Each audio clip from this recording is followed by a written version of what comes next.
Big style it's kind of coming back too, but you better start learning your trees. But there's tannin in bark, and you boil your bark down and you get the tannins out of the bark.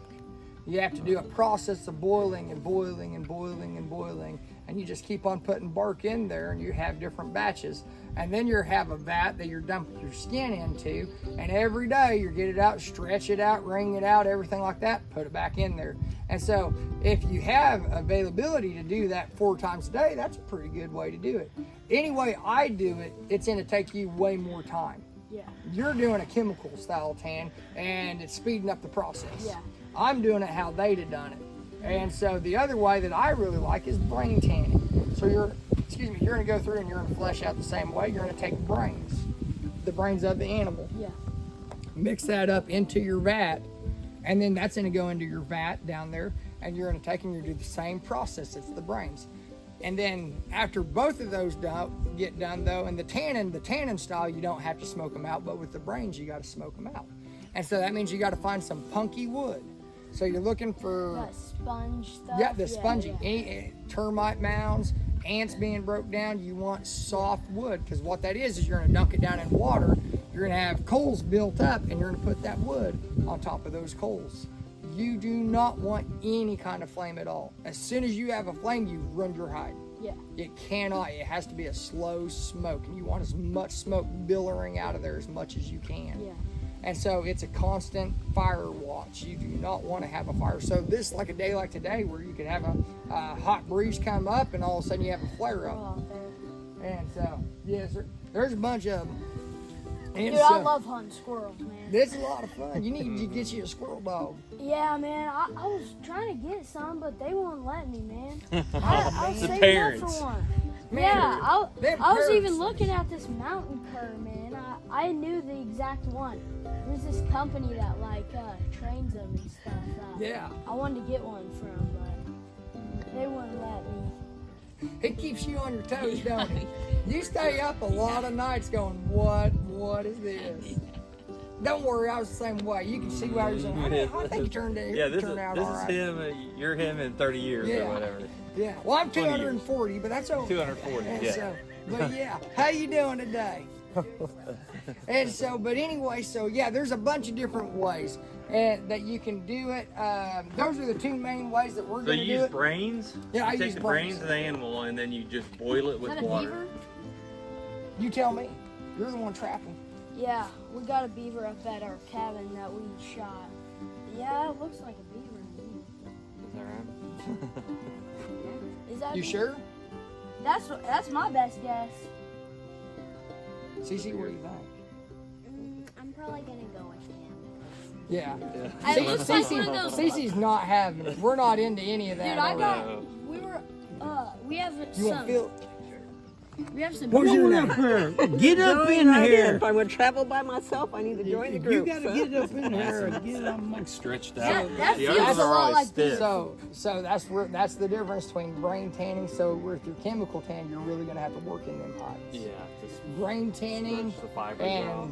the other style of tanning, it's gonna be, you still have to work them, but it's a softer hide. And whenever you putting them on for like leggings or a buckskin jacket, that hide will actually breathe more because you're not filling up the pores of the animal with chemical and everything, so they breathe. So everyone's like, man, aren't you hot? I'm a lot cooler than all y'all. And so it's one of those things. Between this shirt, this is a linen style shirt, they were terrified of catching on fire.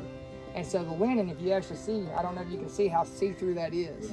So any kind of sweat at all will soak that up with that short shirt as soon as the wind blows. Man, I got a nice breeze. Same thing with buckskins. And you can see how much where I do sweat where I am working. But that just smooths up, and what that does is as soon as I actually get sweat going in there again, it opens up the pores of the hide, and it allows that through. And so, but yeah, and every critter, did you know this? Every critter Has enough brains to tan the hide. except for 2. Really? Yep, there's 2 animals that don't have enough brains to tan it out of its own hide. What are they? One's an elephant. That makes sense, right? Yeah, There's a lot of hide. Yeah. Got a little bit of brains. The other one's teenagers. But anyway, we go to rendezvous. Hey, you. It's not the first That's time all you did it. That's all right. But anyway, yeah, so anyway, they go to rendezvous and trade them off. Yeah, I better see you back. You better write these dates down, October 2nd through the 4th. Oh, they do So, camps. Oh, yeah, really? yeah, it's a pre-1840 camp. So all your hides, bring your hides out. I'm gonna tell you right now, with your chemical tan, they're not gonna be as excited to get them because they want either tanning or they want brain tan. Yeah. And so, but if you switch over your style of tanning, you can come out and trade your hides. I saw a kid this last summer. He had, was it 47 raccoon pelts, and he would end up getting himself a nice tomahawk. He traded his raccoon pelts for tomahawk. And so I've seen, I mean, there's all kinds of stuff. But October 2nd through the 4th, it'll be the fall trading encampment. Okay. It'll be all the way from the road, all the way to the lake.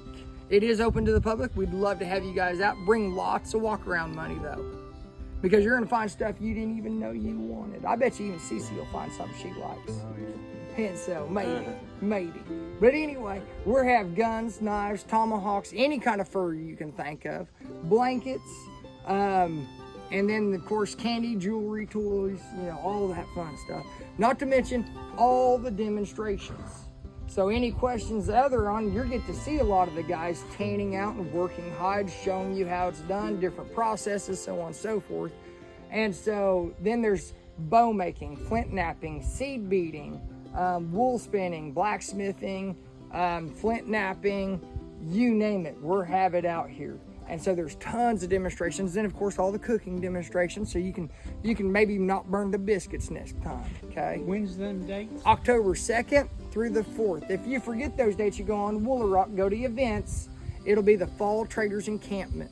We have events all the time, so I mean, we'd love to have you all out. But that event it is open to the public from 10 o'clock to 5 o'clock. It's just at 5 o'clock. I go around being my big old mean self, and if y'all dress like y'all, and you guys are easy to pick out for me, I remind you where the front gate is. To stay the night, you have to be dressed out pre-1840. So we'll get you a prairie dress made up, and we'll get you some buckskins. Yeah. Whenever I was your age, I never even had a camp. I had that bison hide, and I had my horse blanket, and that's all. I just slept on the ground. Oh, wow. And that, I mean, you don't have to have a camp.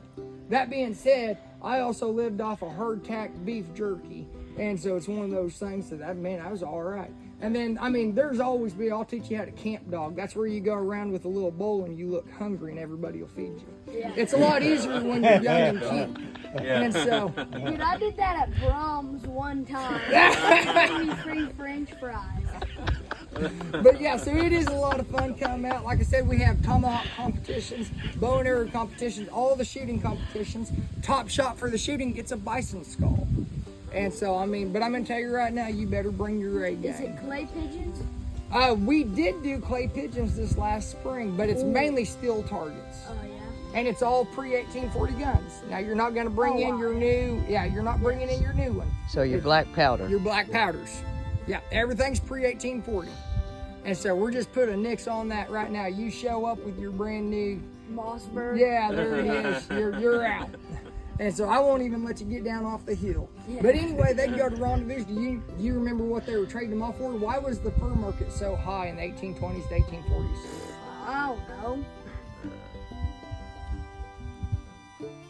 It's fashion. There's one item in particular. I'm sorry. Hats. Oh, Yes. yeah, I guess Yeah. that makes sense. Yeah.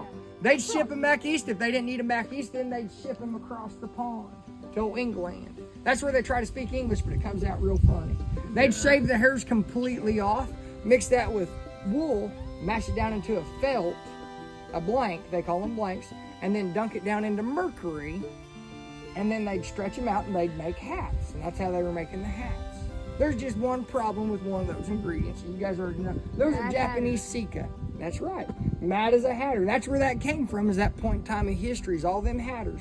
They were a little bit younger than you whenever they started in on apprenticeship. 8 years old was the average age for apprenticeship. Average lifespan for hatters was 25 years old. So you did not live very long. Turn All right, behind you. let's see how you hold this thing.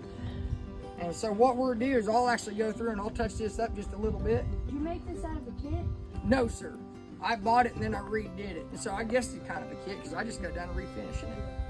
And so, oh yeah, you can shoot if mom and dad say it's okay. Okay. Yeah. So what I'm gonna do is I'm gonna go through, and we got the little kids. So what I'm gonna do is if you guys have any questions, feel free to ask. I'm gonna have you guys go down, and you guys can throw some tomahawks. I'm gonna clean this action up just a little bit. This lock, I'll clean it up just a little bit, and then I'll meet you right over there, and we can shoot the gun. That way, all the little kids can watch you shoot. Yeah. No pressure.